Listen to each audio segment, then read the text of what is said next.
Hey, what's going on? It's Rick here, and it's time for another edition of the Weekly Wrap.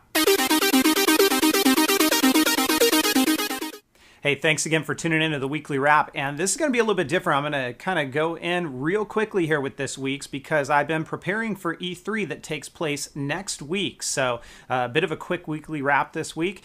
Let's go ahead and start it off by talking about E3. Now, remember, you guys can catch all of the information that I'm going to be sharing right here on my YouTube channel. I'll be posting videos, but at the same time, if you really want to kind of have the real-time experience, follow me over on Twitter. You're going to see tweets come out from me from the show floor there, as well as photos and small videos as well. And then you can also head on over to metagamers.com and hit up the forums as well. So that's forums.metagamers.com. So I'm going to have a bunch of different avenues for you guys to check out. And by the way, I've also set up a SoundCloud. So soundcloud.com/metagamers, and I'll be providing audio updates there as well. All of this stuff has been posted on my metagamers.com website, so you can follow along there and get all of the details as it goes down. Now, this week's news, I'm going to simply start it off and end it at the same token with Xbox One. A lot of information came out about Xbox One this past week, and if you guys remember about 2 weeks ago when I provided an update, I think it was either in one of my weekly wraps or it could have been in my thoughts on the Xbox One, I indicated that I believed that the Xbox One was going to require a connection at least once every 24 hours. Well, this past week, Microsoft has confirmed that. So I was able to kind of put my impressions out there, and sure enough, they've confirmed it this week that you will need to maintain a connection once every 24 hours. If you do not, then what's going to happen is you won't be able to play any of your games or do pretty much anything else with that console. Now, some people might state most people have an internet connection nowadays. I tend to disagree. I think that we are still in an age where, yeah, a lot of people have connections, but there's plenty of areas that are remote that just don't have these connections. So Microsoft's kind of putting a big bet out here. And then, of course, we talk about military as well. There's a lot of people out there in the field that don't have access to a connection. And what are these guys going to do? Now, there has been hint that there could be a solution for those individuals. We'll have to wait and see what happens. But I'm tending to think that they might be jumping the gun a little bit on this with this. You must maintain a connection every 24 hours. Now, couple of other things that they talked about here.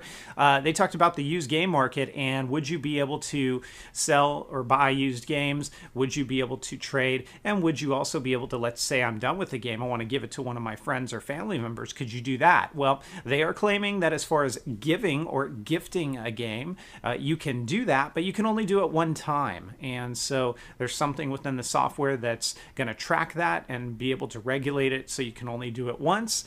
As far as trading or as far as selling, well, apparently that's the same thing. There's something within the software that's going to regulate that, but at the same time, they're putting that in the developers' hands, Microsoft has stated. So it's going to be up to the developers whether or not they're going to allow you to sell your game as a used game. And even if you do that, they've also stated there's going to be a fee to activate it. So we're kind of going down this path where there's a lot of controls around the games. And whatever happened, if I'm going to say this myself, to just being able to buy a game system, buy your game and play it.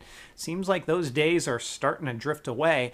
And I'm not so sure I like that. I like the idea of being able to just to buy a dedicated game box, buy the games and play them. Well, things are changing. And to me, personally, I think things are looking a little bit more appealing on the PS4 side of the fence. We're going to have to wait and see how that plays out at E3. Remember to stay tuned because I'm going to have a lot more details. This is just some pre-E3 thoughts. We'll see how this all plays out next week when we hear a whole heck of a lot more at the big convention.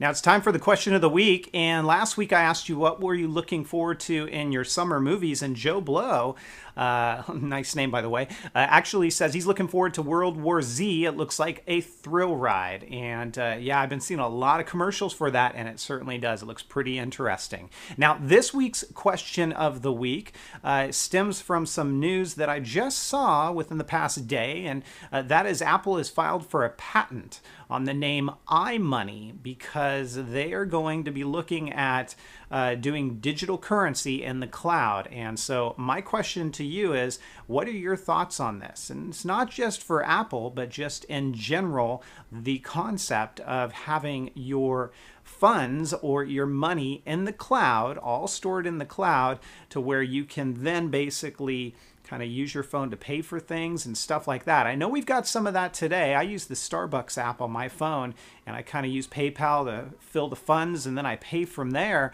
But this takes it a step further. Does it eliminate the banks at this point? And is there interest rates and things like that? I'd be interested to hear your thoughts. Is this a bad idea? Is it a good idea? Is it too soon? What are your thoughts? Leave your comments down below, and I may feature them in next week's episode. That is going to do it for this week. As I said, I've been preparing for E3, so a lot of my time has gone in that direction, and you can expect a lot of details coming out of E3 next week right on this channel, as well as all of my other formats that I told you about. Be sure to check out metagamers.com, my forums, and of course my Twitter. Thanks for tuning in. I'll see you next week.